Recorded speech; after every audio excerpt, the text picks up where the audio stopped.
Good evening, ladies and gentlemen. Welcome to the Rogue Wave podcast, the frequency for all things pop culture and the disruptors behind it. We talk comics, movies, TV, and pop culture every Wednesday night, 8 p.m. Eastern, right here on facebook.com/Rogue Matter Podcasts. Podcast available immediately after the live stream on all major podcasting apps, including Spotify, Apple Podcasts, and Google Podcasts.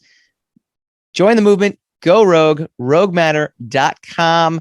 I'm your host, Michael Dolce, joined by my co-host extraordinaire, Mr. Hassan Godwin. How you doing, sir?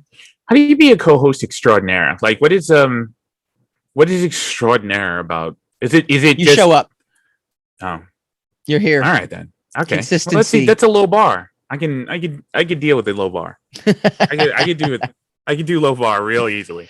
As everyone who's known me has said. I'm under promise, over deliver. Can't go wrong. Yeah, exactly. Can't go wrong. Life is a series of expectations, and meeting and or exceeding them, or failing to meet them. Hey, look, my comic, The Mainstream, sold out issue 1. I don't ever tell anyone how many we actually printed up. Wow, dude, that was a reveal that wasn't even necessary. I know. It was a little slice of yourself that wasn't even. Okay. That series is 3 years old. 2 more years, I get the rights back. It's very exciting. But now we have to wonder about all your current projects. So that's what. No, they sell out. They're huge. They're huge. Yeah. Well, no, I mean, actually, all my current projects end up on Kickstarter first. So you can literally just it's something. It's very transparent. The data is very crunchable. That being said, there will be now, thanks to the reopenings and the vaccine and a journey toward normal life. The Rogue Matter machine is back on schedule again as well, and there will be some stuff in stores, I would think, come 2022. So we'll see how those sales that happen. That I won't tell you how many we actually print up. It'll be very exciting when that happens. All right, we've been looking forward to this one for a while, and it is, according to Men's Health, which never lies. They're very, very truthful. It is Netflix's most popular title right now, and that is as of May 10th. So was right trending now, number one when it was on Netflix last night. So that bodes well for creator Mark Miller and his Netflix universe, Miller World. Is it Miller or Millar? No, it's Miller. It is actually Miller. Okay, I've been corrected numerous times. Hundreds of people have been saying it wrong. Oh, absolutely. Yes. Yeah, okay. All right. Yes. Not me, though. I've been getting it right. Yes. Time. And amazingly enough, I've never said it. I keep avoiding it. So that's why I always get it right. Yeah, I butcher names all the time, and amazingly, I get this one right. But we are talking about the new superhero series, Jupiter's Legacy. We actually have one of the stars from the show, Mr. Tyler Mane, coming on after this segment as well to kind of talk about his role as Black Star. I got to be honest, as I've been preparing promotional material for this week's show, I keep wanting to say Battlestar, and then I'll go Google it to find some imagery. And Falcon and Winter Soldier keep coming up, and I'm like, oh, yeah, no, it's Black Star. Got to remember that. It's not Battlestar. So he'll be joining us. It would be very old school comics if they reverse those. Yeah, because then he would be Black Star. That's not very ironic, actually. Right? Yeah, that's old school Super Friends kind of stuff, right? Yeah, with the But go ahead. Sorry. No, I you're right. You're right. I can't denote deny the irony in that one. Actually. Yeah. But yeah, so he'll be joining us next segment to kind of go a little bit behind the scenes, talk about everything. We had a creator, we had someone from the show on a few weeks ago, Courtney James, who sent me a video. I'll have to send it to you. He is one of the photographs on the wall in George's mansion. It's really actually pretty awesome. Maybe I'll that's a cool cameo. It is though, right? He's like, here's my cameo in the show, and it's a picture of him on the wall. You can't beat it though. I mean, no, you really can't. And I'm wondering, did someone actually have to paint? Like, did they commission an artist to paint a picture of him, or did they just Photoshop that? It's something only he'll know. Yeah, I think we gotta get that from the horse's mouth. Yeah, we'll have him back on the show. But we got Tyler Mane coming up next segment. But first, we want to dive into our reaction. Now, again, I got turned onto this by friend of the show. I got to be honest with you, Dave Rosenberg. Rosie had mentioned this. We kind of talked about shows that are. I think this is a segment we did. I don't even know if we did it as Rogue Wave or the podcast previous to this. Comics we'd like to see adapted, right? And he had said Jupiter's Legacy, and I'm like, I have no idea what that is. Like, no idea. So it was a 2014 Image comic book, maybe even 2013. I think it's 2014. It was an Image comic book that came out in the early 2010s, and it's about a superhero family, and it deals with the living up to your family's expectations and changing of generations and changing of social mores. And it also asks the questions, should superheroes do more, right? Like that's something that's also it's not really broken down yet in the Netflix series as much as the question of whether superheroes should kill or not, whether you should have a code or not. But in the comic book, it really asks the questions, should superheroes literally be running things because they're the most powerful, and theoretically could, right? Like there's nothing really stopping them, even if they're trying to do good, right? That was something that was kind of brought up. The show, immediately, my first reaction when I was watching it was, wow, they didn't adapt the comic at all for the most part, right? The comic book is written like a movie. It's a 6-issue. It's a very succinct 3-act 6-issue miniseries, and it essentially reads very quickly. It also reads again as if Mark was writing a feature film, which again back in 2013, back in 2014, and interviews with him suggest he's been writing this for many, many years prior to when it actually got released. We didn't have streaming services like we do right now. We didn't have this golden age of TV that we have right now. Right. And so my immediate reaction was I was a little taken aback. I both was a little upset because I'm sitting there going, well, this isn't in the comics. This isn't in the comics. But then I was just kind of like, but it fits exactly in between the comics. Everything that you watch in the 8 episodes, and we'll try to be spoiler free as much as possible. We won't divulge the cliffhanger ending as all Netflix shows have. It literally gives you stuff that's not in the comic book, but might as well have been, or could have been. And Mark Mark Miller is one of the producers. He's one of the consultants. So you got to imagine the stuff that we're seeing in here, has his blessing, whether or not he wrote it, whether or not he, had planned it exactly like that, but almost in a George R.R. Martin sense, has his blessing. And so you get to see, whereas in the comic, Brandon is already disenchanted with everything that's going on with his father. Chloe is actually kind of the same, but you see her relationship with Hutch is already fast forwarded. So you're actually getting the stuff in between. And I'll phrase it exactly like this: Volume 2 and Volume 1, because Volume 2 was actually a prequel that details all of the older superheroes' life as a superhero throughout the 40s, 50s, 60s, and 70s, and 80s, and 90s, and 2000s, prior to Volume 1, which is set in the 2010s and kind of details that.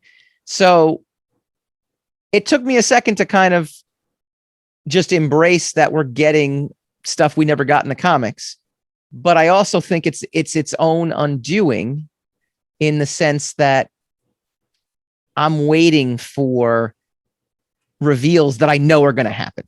What was your initial reaction to the way they set up the pacing and the way, how they chose to tell, where they chose to start this story?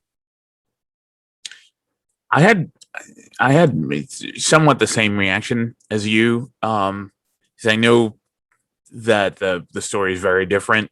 So that opened up a lot of possibilities of, okay, so maybe so-and-so will survive. Maybe so-and-so will die. Maybe, pacing wise, I didn't think it was terrible. It's so hard to put my finger on it. It just doesn't do anything. That's my main critique of the whole thing. Like right. it has a very long drawn out, which was good. I like the way they fleshed it out. Very long and drawn out origin story for the main characters. And it seems like it doesn't take cues from what we've learned from some comic book movie adaptations, like say like Green Lantern or whatever, where the entire story, like the first 40 minutes of the story is like the origin, and then the last 10 minutes of the story is some action sequence. Like modern stories take a cue from, say, maybe 1989's Batman, where Batman was already Batman, right? And then you get a little bit of a flashback of, his origin story to the point where his parents die, but you still don't know how he amassed all the little trinkets and toys in the Batmobile and learn how to fight. That's, if there's another story, there'll be more. If there's not, you could deduce the in between stuff on your own.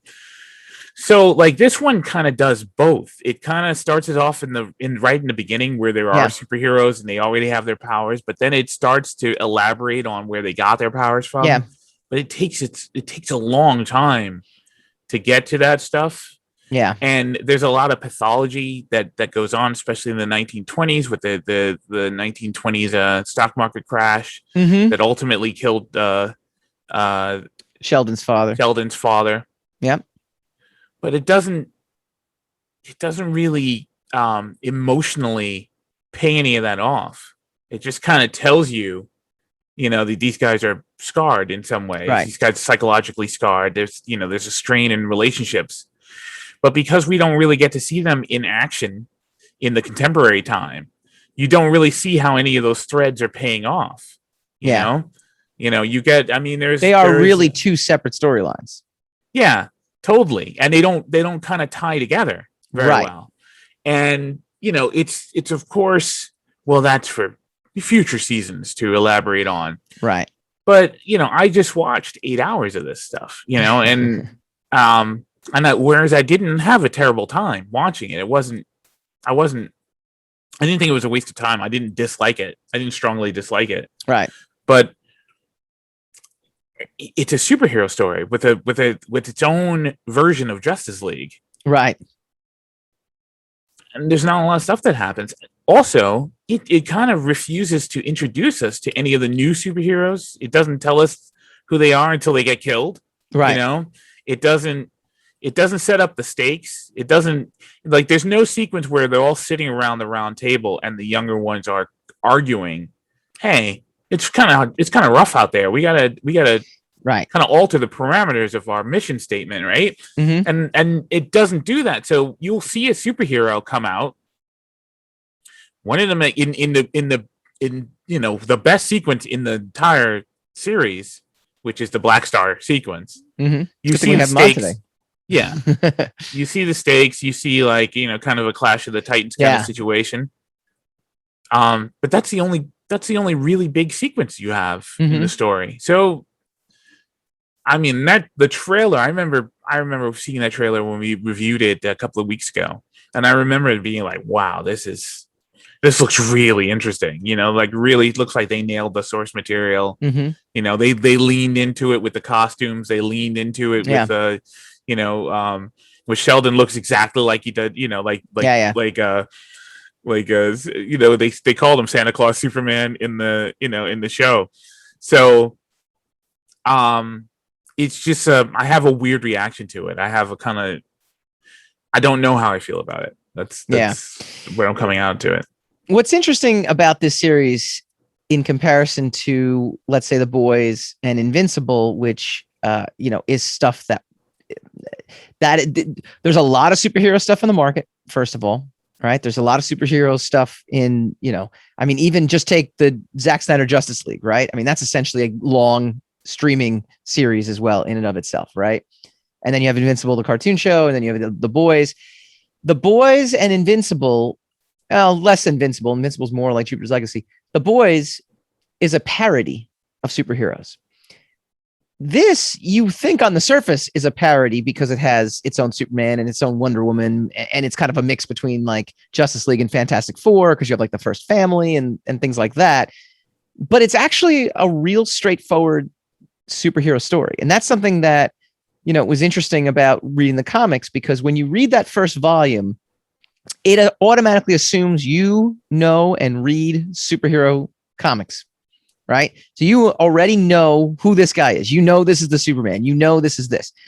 And by doing it that way, there's an expectation, I think, from audiences, and we'll get into the reviews that people have had so far, which have been mixed.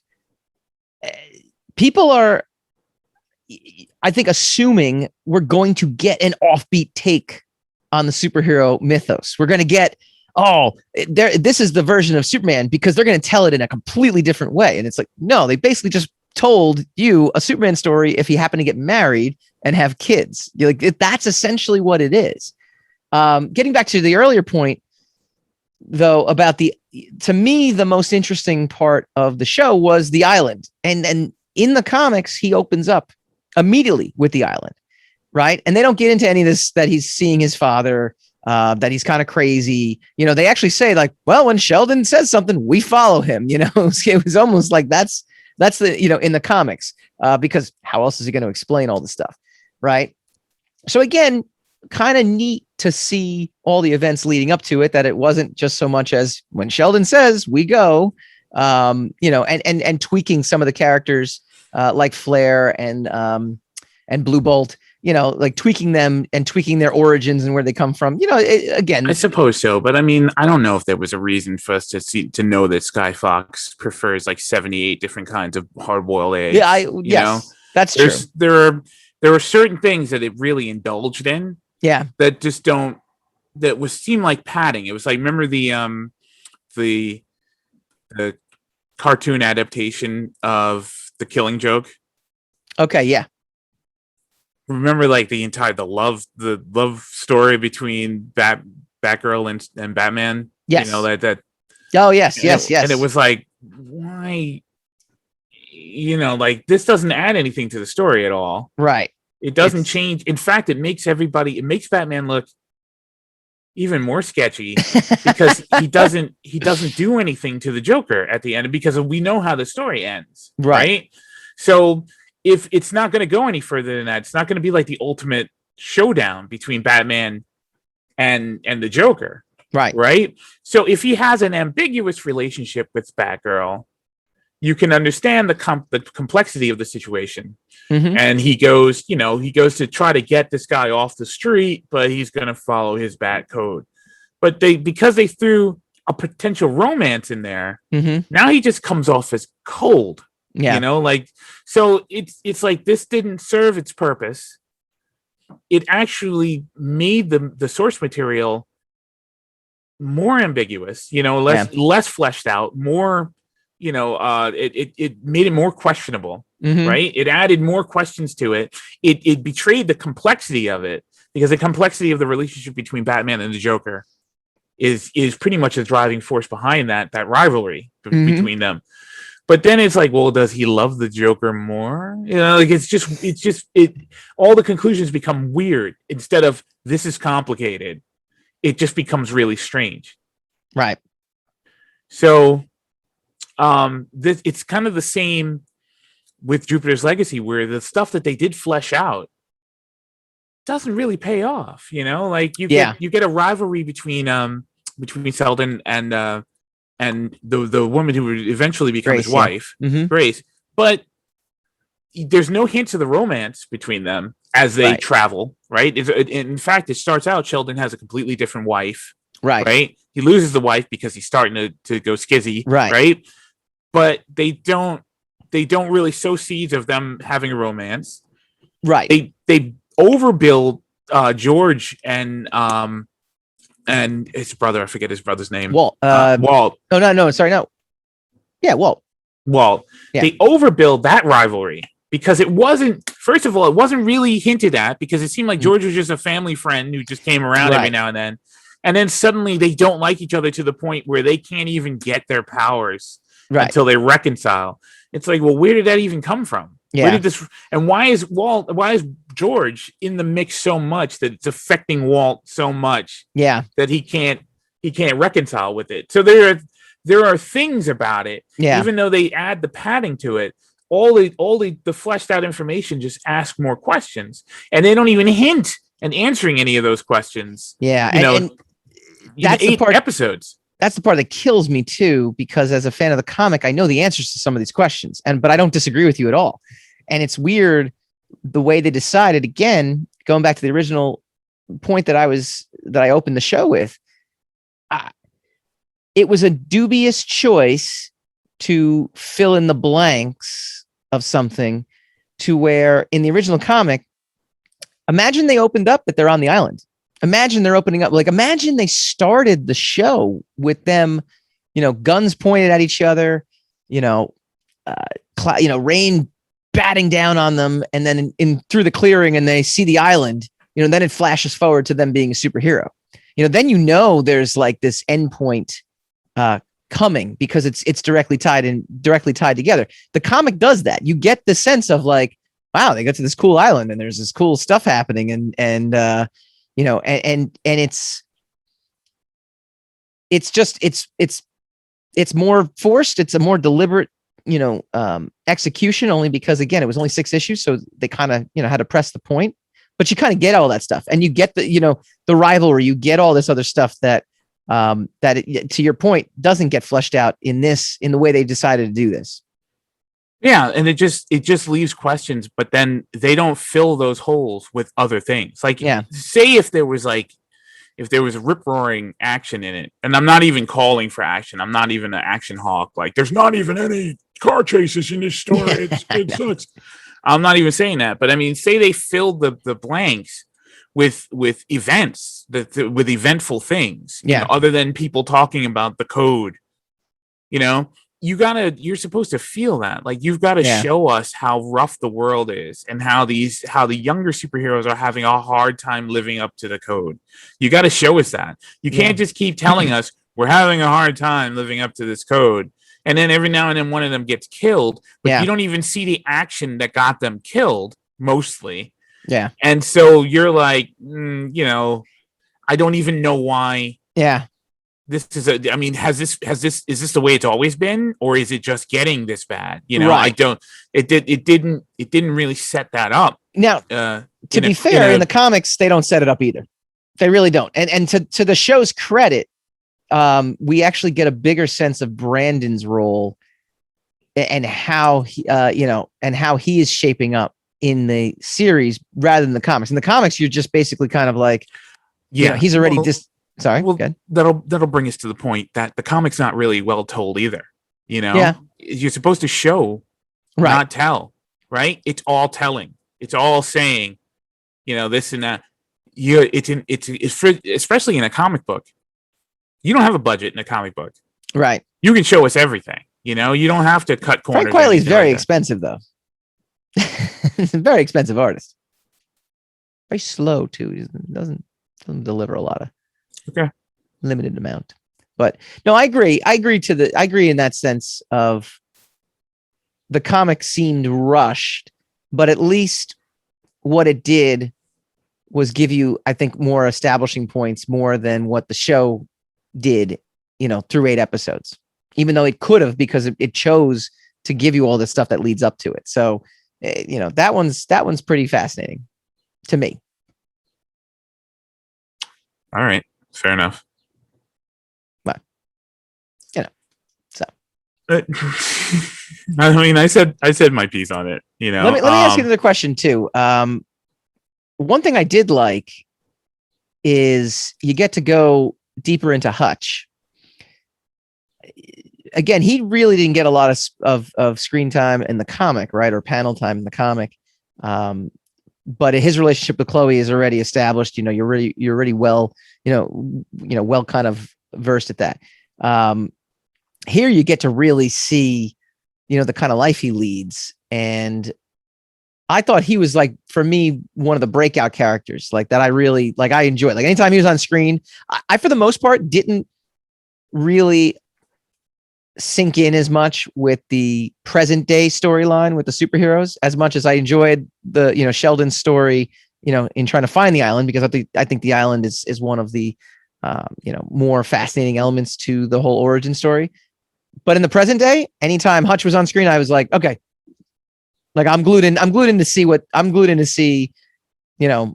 more of him, the actor, and the storylines. Was there a character, that gave you that, it was like, I want to see everything about this character? Not really. No.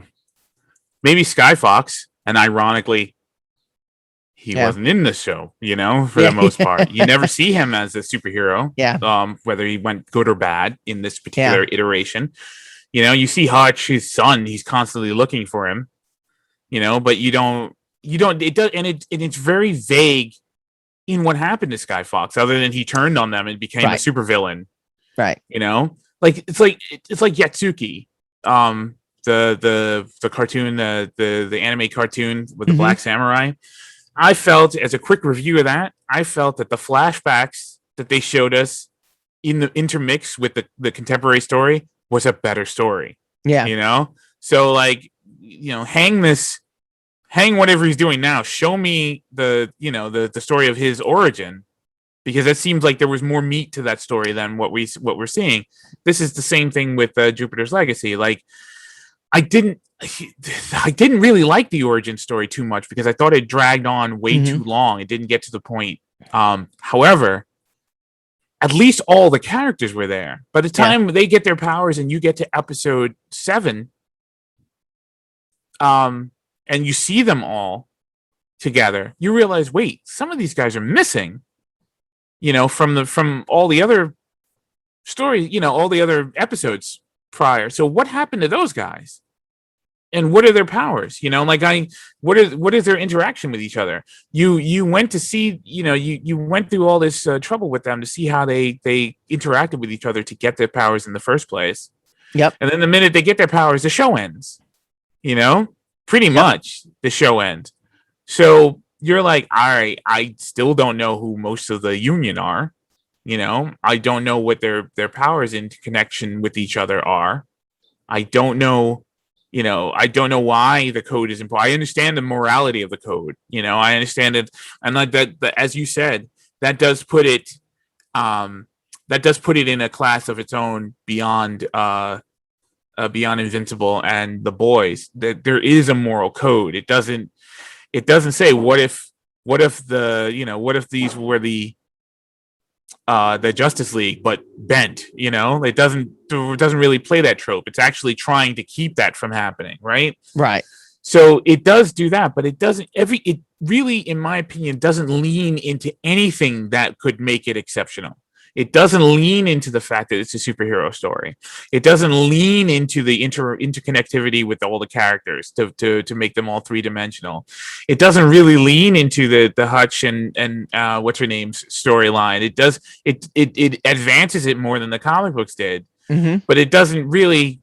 I mean, it's just a whole bunch of sex scenes, and then Chloe was my least favorite. Post-coital discussions about the Romeo and Juliet kind of situation of being from villains and heroes, but it doesn't really by the time you realize, and this is sort of by the time you realize she really has feelings for him, you're like, where'd that come from? That kind of came out of nowhere. Yeah. Also that Hutch doesn't have any, he didn't inherit any powers from his, that is from his dad. Right. So as opposed to Chloe, who they inherited, her and Paragon inherited quite a bit, apparently, to potentially be the replacements for their parents. So it's really good. It's real. The money's on the screen. It has a lot of potential going somewhere, but it is reliant. It did very much rely on future iterations of the story. It relied on future seasons. It didn't. Yeah, that's the thing. That is that a Netflix set us up thing, with a full. I don't know. I just think it's a bad idea. I think you can definitely leave us with a cliffhanger, but don't don't Maz Kanata the whole situation. Oh, it's a good question. I guess we'll answer it another time. That's not the way you tell stories. And I'm very rigid about this. I try to be flexible about it. I respect that people like it. I respect people like the Star Wars sequels, just like I will respect it. And I didn't even really dislike Jupiter's Legacy at all. But I am tired of getting skeletons of stories instead of stories. Well, it's funny too you say that. So the reviews have been mixed. We kind of mentioned that earlier. If you type in Jupiter Legacy's reviews, it's not. It's less. It's more dislike than mixed. But I did see some stuff that was positive. But the ones that jump out, Netflix superhero series doesn't make a lick of sense. Jupiter's Legacy is getting pummeled on Rotten Tomatoes. Its Rotten Tomato score is not very good right now. Netflix superhero drama needs some super speed, a stony face superhero saga. Again, it's interesting. Then you have stuff. Yeah, it is trending number 1 on Netflix, right? And it also was, and it also is has the cliffhanger. That's the next, that's the big buzz on the film, right? Cliffhanger. We'll have to wait 2-3 years for yes, for the replacement of, or Netflix will just cancel it without even giving us right. The crazy conclusion. Part is. Well, let me tell you right now, they spent a lot of money on Millar World, and so I'm gonna guarantee it. I will have Tyler on next, coming up next, but I almost guarantee we'll have a season 2. I don't think there's a just because they put so much into it. It makes sense it doesn't make sense to bail on it after one season. Superheroes are hot. It's a hot property. I think we're definitely gonna get a season 2. That being said, I think it just goes back to my original point. I wonder if people know how to handle a straightforward superhero story that's not a Marvel or DC property, because when you try to do an offbeat version of Superman, or like a different take on Superman, everyone sits there and goes, I want Superman. Why would you not give me Superman?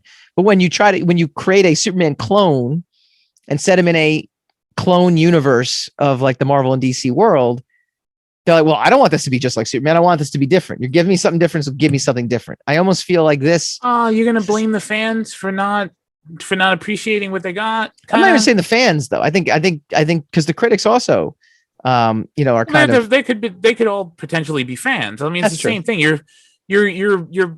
I don't know. I've seen the source material, right? I do. I do concede that modern audiences can be a little too critical and not willing to do a lot of the legwork to comprehend things. They want it all explained to them, it is the level of idiocy that everyone was afraid of 20 years ago when they were starting to dumb down stories in the first place, right? And so now they've taught people to no, the story will explain itself. We don't have to, we don't have to figure anything out. That's fine. Also, it's the strange dichotomy of over speculating everything, right? So then you have your own expectations, but you expect everything to be explained to you, but you want everything to be explained to you exactly how you expected it to be explained. It's crazy.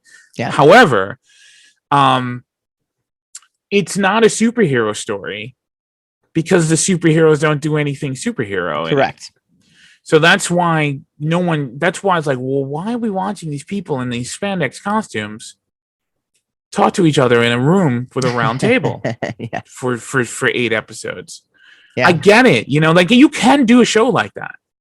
You can do a show where the superheroes never actually go out and do anything, and everything they do is a weighty philosophical debate as to what they should or shouldn't do. You can do that.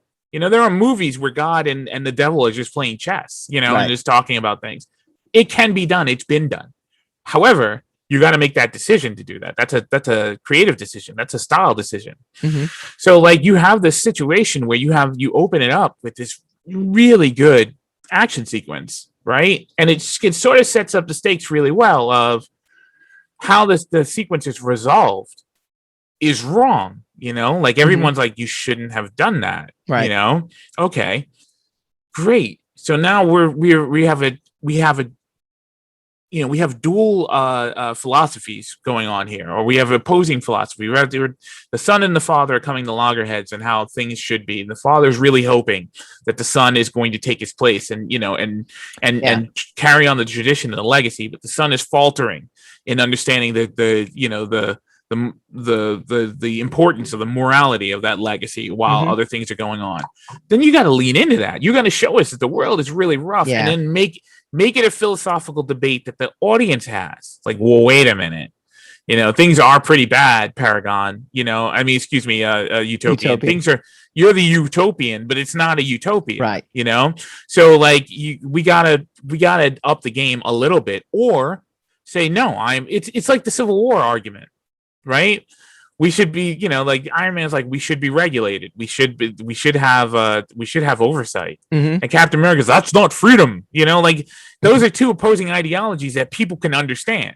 Right? Whether or not you agree with them, like I get it. Which I always contend it was the wrong character being on the wrong side in Civil War. Well, it doesn't matter. I know it doesn't matter at this point. I just want to bring that up again. Okay. All right. It just always irked me.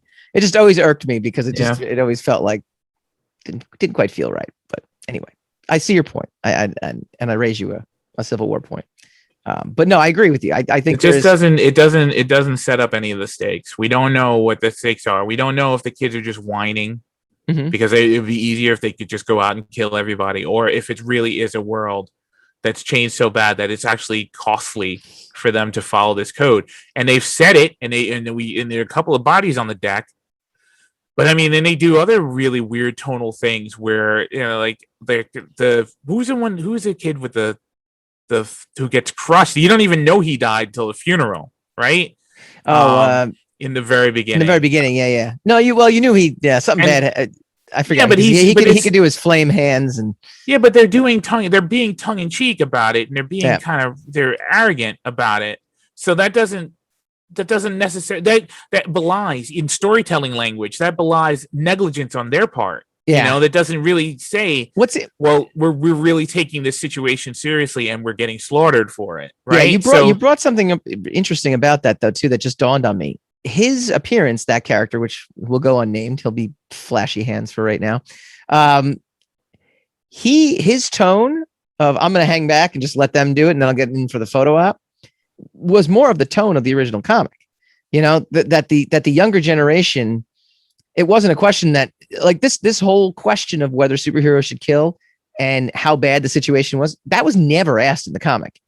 Basically, Utopian had everything under control and his Union of Justice. It's just that the generations had gotten lazier and had gotten more self-obsessed and had gotten more, okay, that's the comic book, but this is the TV show. No, I agree.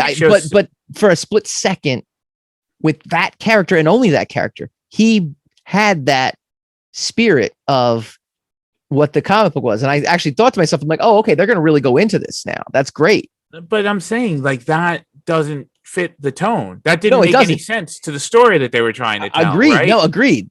Because they you went got in a people completely saying different like direction. this situation is really bad, but then you show one guy like goofing off.